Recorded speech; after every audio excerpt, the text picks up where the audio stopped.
নমস্কার বন্ধুরা, cooking with Moumita's চ্যানেলে আপনাদের সবাইকে অনেক অনেক ধন্যবাদ। আজ আমি আপনাদেরকে বাড়িতে গ্যাসে কিভাবে খুব সহজে খুব কম উপকরণ দিয়ে আপনারা কেক বানাবেন সেটাই আমি বানিয়ে দেখাবো। তো চলুন দেখে নিন রেসিপিটি একবার।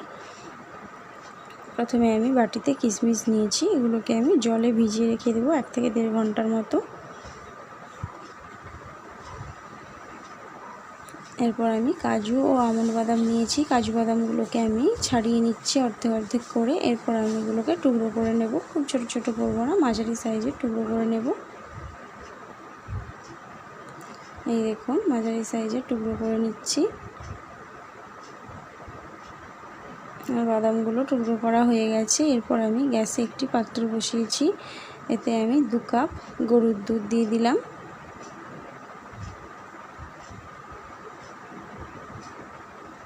এরপর এতে আমি 1 কাপ পরিমাণ গুঁড়ো দুধ দিয়ে দেব। গুঁড়ো দুধ দিয়ে দিলাম 1 কাপ পরিমাণ। এরপর এটাকে ভালো করে মিশিয়ে নিতে হবে।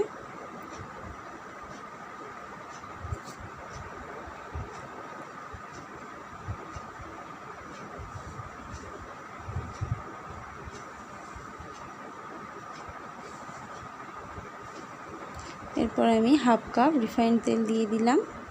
এবার রিফাইন্ড তেলের সঙ্গে ভালো করে এটাকে মিশিয়ে নিতে হবে, যাতে গুঁড়ো দুধ আর তেলটা ভালো করে মিশে যায়।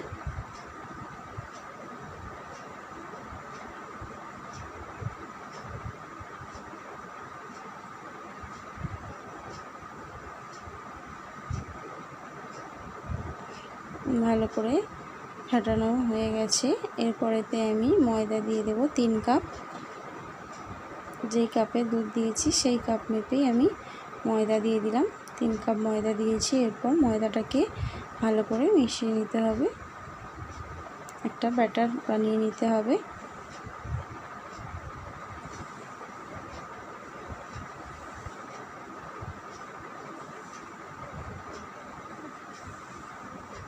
এই দেখুন আমার ব্যাটারটা এরকম হয়েছে। ভালো করে ফেটিয়ে নিচ্ছি যাতে ময়দা না ডালা ডালা না থাকে।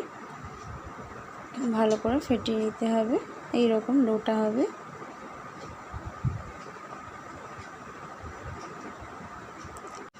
এরপর আমি 1/2 কাপ আবার গুঁড়োর দুধ দিয়ে দিলাম।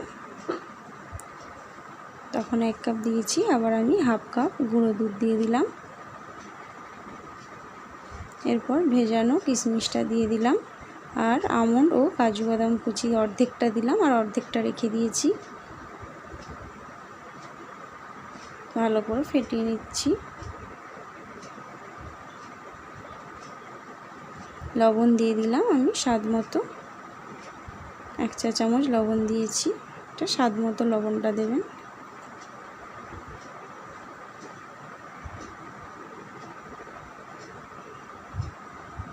এরপর আমি ডেয়ারি মিল্ক একটা পাত্রে গ্যাসে ডেয়ারি মিল্কটাকে একটু গুলিয়ে নিচ্ছি। এই দেখুন ডেয়ারি মিল্কটা একটু গুলিয়ে নিয়েছি। এরপর এই ব্যাটারের সঙ্গে মিশিয়ে নিচ্ছি। 10 টাকা দামি ডেয়ারি মিল্ককে একটু গলিয়ে নিয়ে তারপর এটাতে মিশিয়ে নিচ্ছি। এরপর আমি যেটাতে কেক বেক করব সেই পাত্রে আমি অয়েল ব্রাশ করে নিচ্ছি।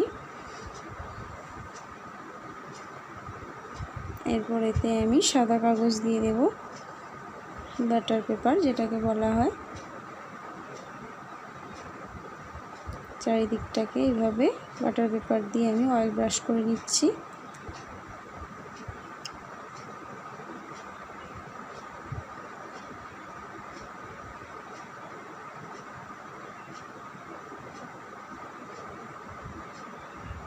এই দেখুন একদম বাটার পেপার লাগানো হয়ে গেছে। এরপর আমি ওই কেকের ব্যাটারে 1 চা চামচ বেকিং পাউডার দিয়ে দিলাম আর 1/2 চা চামচ বেকিং সোডা দিয়ে দিলাম, একদম লাস্টে এটা দিলাম।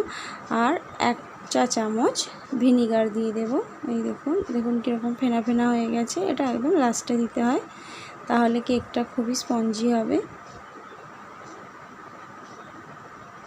ভালো করে আবার মিশিয়ে নিচ্ছি।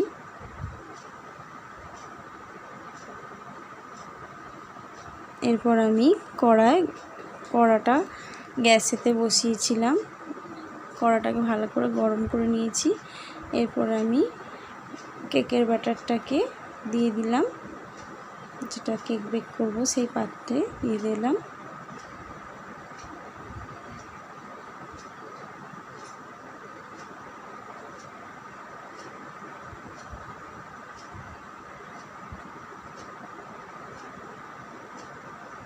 ভালো করে ঝাঁকিয়ে নিচ্ছি যাতে কোনো ফেনা ফেনা না রয়ে যায়।